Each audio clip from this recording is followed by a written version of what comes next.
Mojawapo ya tukio zito linalokwenda kutokea duniani ni kuhusiana na show kubwa itakayokwenda kufanyika pale London, Uingereza tarehe 13, ambapo ni hapo kesho kutwa tu uko nchini Uingereza. Sasa kwenye show hii kutakuwepo Diamond Platinum, kutakuwepo na Juma Jux, pia kutakuwepo mwanadada Tyla kutokea pale London. Kiukweli itakuwa ni bonge la show kubwa sana, ambapo watu wengi wanaitazamia hiyo tarehe 13. Sasa Jux kwa mara ya kwanza ndani ya show za kimataifa, kwa mara ya kwanza amepata nafasi kubwa sana ya kwenda kimataifa, na hii show ataifanya na Diamond Platinum. Sasa surprise ni kwamba wa Nigeria wote waliokuwepo pale Uingereza, London na maeneo yote ya karibu na hapo, na wote wenye pesa, kuna watakaotoka Nigeria, kuna watakaotoka Marekani,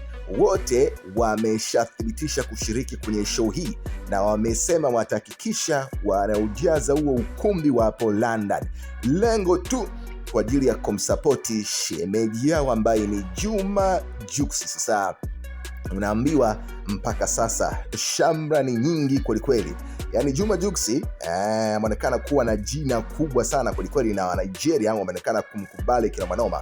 Sasa hii show bwana, na waandaaji wa show wameamua kutumia njia hii kwa sababu wanafahamu Diamond Platinum ni msanii mkubwa, lakini wanafahamu Juma Jux kwa sababu amekuwa ni mshemeji wa Nigeria. Kwa hiyo wanapata fursa wa kutumia Juma Jux kuweza kuwajaza wa Nigeria, na ni kweli wa Nigeria watajaa kweli kweli. Wamedhamiria, wamesema hawatomwangusha kamwe shemeji yao Juma Jux. Maelfu ya wa Nigeria wanatumiana SMS na kukumbushana kuhusiana na tukio hili zito linalokwenda kufanyika hapo London tarehe 13. Kikweli ni tukio zito kweli kweli.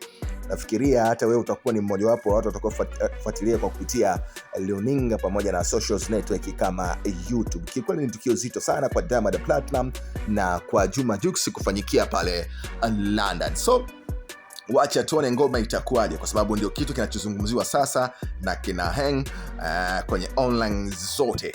Uko nchini Nigeria mambo ni bambam, watu wakitarajia kumuona Juma Jux pamoja na Diamond Platinum ndani ya jukwaa moja la kimataifa pale London, wakifanya show kwa pamoja na mwanadada Tyla. So wacha tuone.